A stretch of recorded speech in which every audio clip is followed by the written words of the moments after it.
po yung kakulangan na 15 meters. So yun, inantay na lang namin yung yung pagpalang gabi po mga kalingap. Ang ulan. Pang 2 days po namin. Pang 2 gabi po namin dito sa bundok. Doon sa lote ni Jipoy. Malakas ang hangin at ulan. Isang basa si JP. Gabi po, malakas ang hangin at ulan. Grabe, pang 2 days po namin ngayong gabi ng linggo. Sabado po, dito kami natulog din linggo. Ayun, mapasok po yung tubig dito sa loob. May simento po dito. Yan o. May simento, baka abutin po ng tubig. Dito na lalabas tayo. Anuhan ni GP ng kanal gawaan. Doon na ka!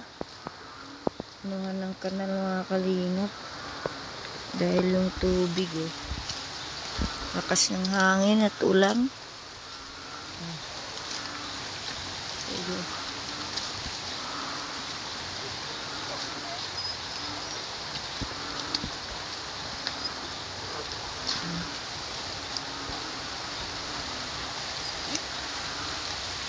Gawaan po ng kanal kasi dito po tubig, baka abutin po yung simento yung pinadeliver natin ng isang araw kasi bukas pa po to, Lunes, magamit yung simento. Baka mamaya sarap tulog namin tapos biglang lakas sa ulan, baka yung simento natin ay baka maging bato na mga kalingap.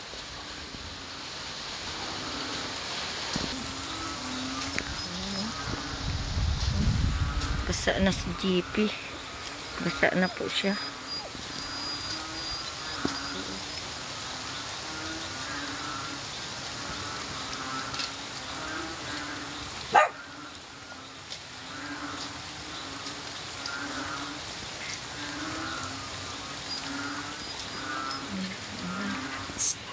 Nag-aaway pa.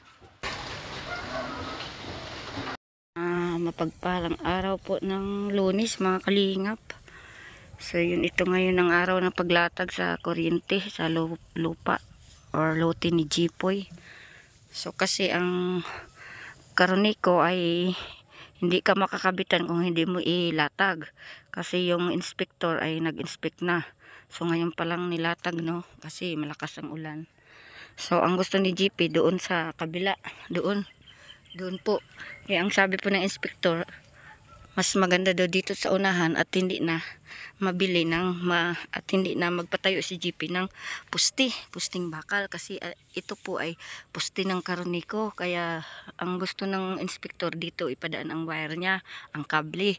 So samantalang doon po ay sabi ng inspector ay makabili si GP ng pangpuste doon, siya mag-provide.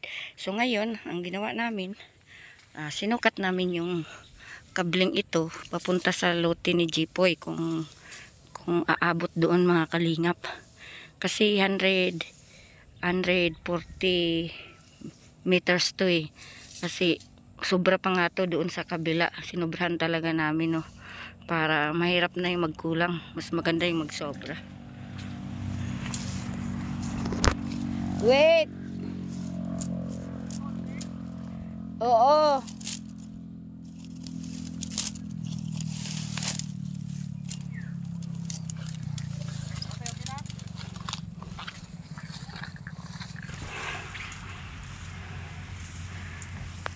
Ay. Ayan po mga kalingap.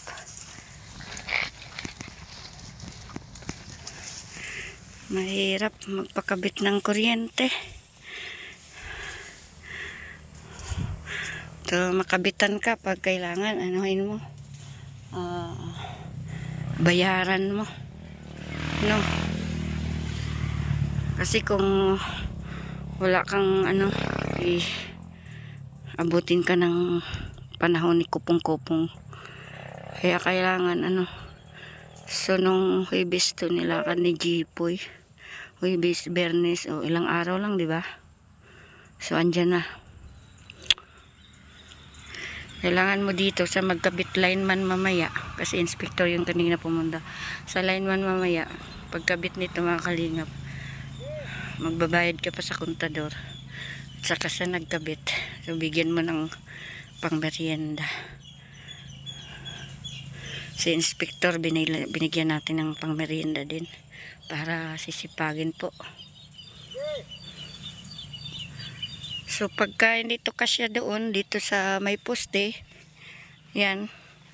So ang mangyayari ngayon, pag hindi yun aabutin sa lote ni Jipoy kasi nagiba na naman ang way, so ibalik na naman yan nila ng pagbuhol ni Raymond at ni Kuya Raimundo. Tapos doon na naman kami sa kabila magsukat. Ayan, naaawa po talaga ako sa aso kung alis na kami. Parang sumisikip yung dibdib ko. So yung mga dog lover dyan ay nakakaintindi, no?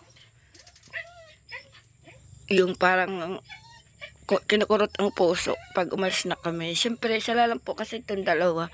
Tapos babalik naman din po kasi sila si Kuya Raimundo. Mga ilang araw lang din sila doon gawa kay Tay Miguel. Then balik ulit sila dito mga kalingap. So yun, yung bantay po dito, yung dalawang aso lang namin, pinupuntahan lang po namin para pakainin. Tsaka mailaw din naman sila sa gabi, pero ngayon hindi namin pinapatay, pero ngayon ay binunot siguro ni ate yung ilaw, kaya walang ilaw ang dugi ko. Walang ilaw. Kasmer, Chinito, kayo muna ang bantay dito ha. No, kayo muna ang magbantay ha. Oh, huwag kayo mag-alala at malapit na kayo magkasama.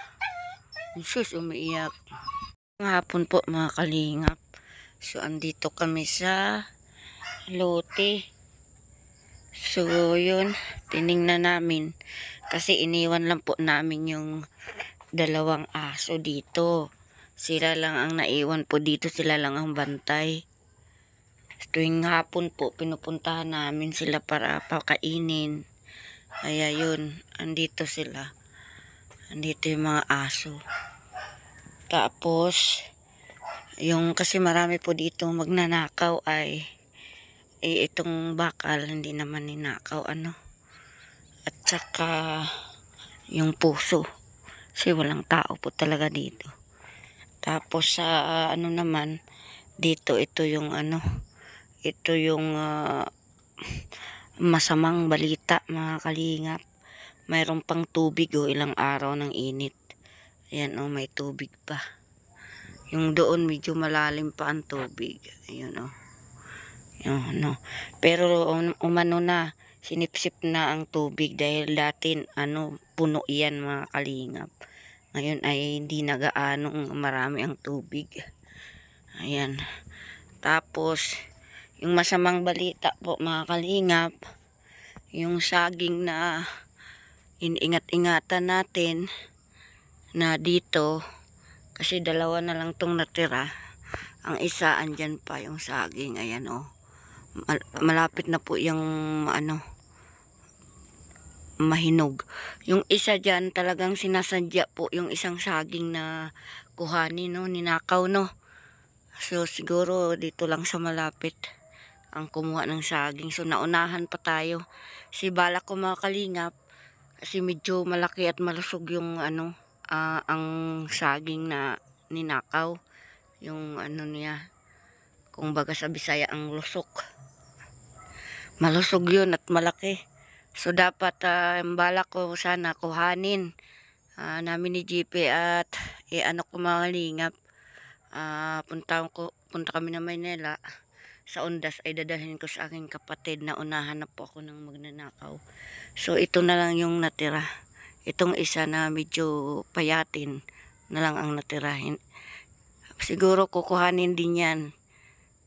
Minamanan lang tayo So, kukuhanin din yan. Next day, bukas ay ako na magputol niyan mga kalingap. Uunahan ko yung magnanakaw kasi nakuha na po nila yung isa 'di ba?